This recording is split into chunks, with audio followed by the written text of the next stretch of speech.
महाराष्ट्र और झारखंड में विधानसभा चुनाव के लिए मतदान शुरू हो चुका है। महाराष्ट्र में मतदान की प्रक्रिया यहां की सभी 288 सीटों पर एक चरण में ही पूरी की जाएगी, जबकि झारखंड में आज दूसरे चरण के लिए मतदान है। झारखंड में दूसरे चरण में 38 सीटों के लिए मतदान चल रहा है। इन दोनों ही राज्यों की सभी सीटों के लिए मतों की गणना 23 नवंबर को होगी। ये दोनों ही राज्य राजनीतिक तौर से ऐसे हैं जहां की जनता बहुमत में किसी एक दल की ओर झुकाव नहीं रखती। यही वजह है कि झारखंड में जहां इंडिया अलायंस का मुकाबला एनडीए के गठबंधन से है, तो वहीं महाराष्ट्र में महाविकास अघाड़ी का मुकाबला महायुति के साथ है। यहां दोनों ही राज्यों में टक्कर गठबंधन के साथ उतरे दलों के समूहों से है। झारखंड में दूसरे चरण में जिन 38 सीटों पर मतदान है, उनमें कुछ ऐसी सुपर हॉट सीट्स शामिल हैं जहां कई बड़े और दिग्गज शहरों के बीच कांटे का मुकाबला देखने को मिल सकता है। दूसरे चरण की अधिकतर सीटें संथाल प्रमंडल और कोयलांचल क्षेत्रों में मौजूद हैं। दूसरे चरण में जरमुंडी, महगामा, पड़ैयाहाट समेत 17 सीटों पर बीजेपी और जेएमएम के बीच सीधी टक्कर देखने को मिल सकती है।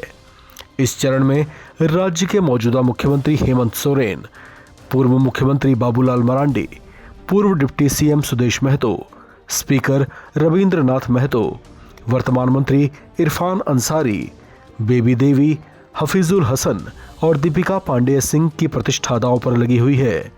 वहीं अगर महाराष्ट्र की बात करें तो 2024 के महाराष्ट्र विधानसभा चुनाव में ऐसा पहली दफा होने जा रहा है जब राज्य की कुल 6 बड़ी पार्टियां एक साथ चुनावी मैदान में ताल ठोक रही हैं। दो राष्ट्रीय स्तर की पार्टियों बीजेपी और कांग्रेस के अलावा अब की बार 2 हिस्सों में बढ़ चुकी शिवसेना और 2 हिस्सों में विभाजित हुई एनसीपी भी मुकाबले में है। इन 6 दलों के अलावा चुनावी मैदान में कुल 158 अन्य दल भी बतौर चैलेंजर मुकाबले में उतरे हुए हैं। कुल 288 सीटों वाले महाराष्ट्र विधानसभा चुनाव में बीजेपी ने 152 जबकि कांग्रेस ने 102 उम्मीदवार लॉन्च किए हैं। बाकी सीटें इन्होंने अपने अपने सहयोगी दलों के लिए छोड़ी हुई थीं। ऐसे में 2 प्रमुख धड़ों महाविकास अघाड़ी और महायुति, जिसमें मुख्य मुकाबला है, उन्हें चुनाव जीतने के लिए 144 सीटों के जादुई आंकड़े को हासिल करना होगा।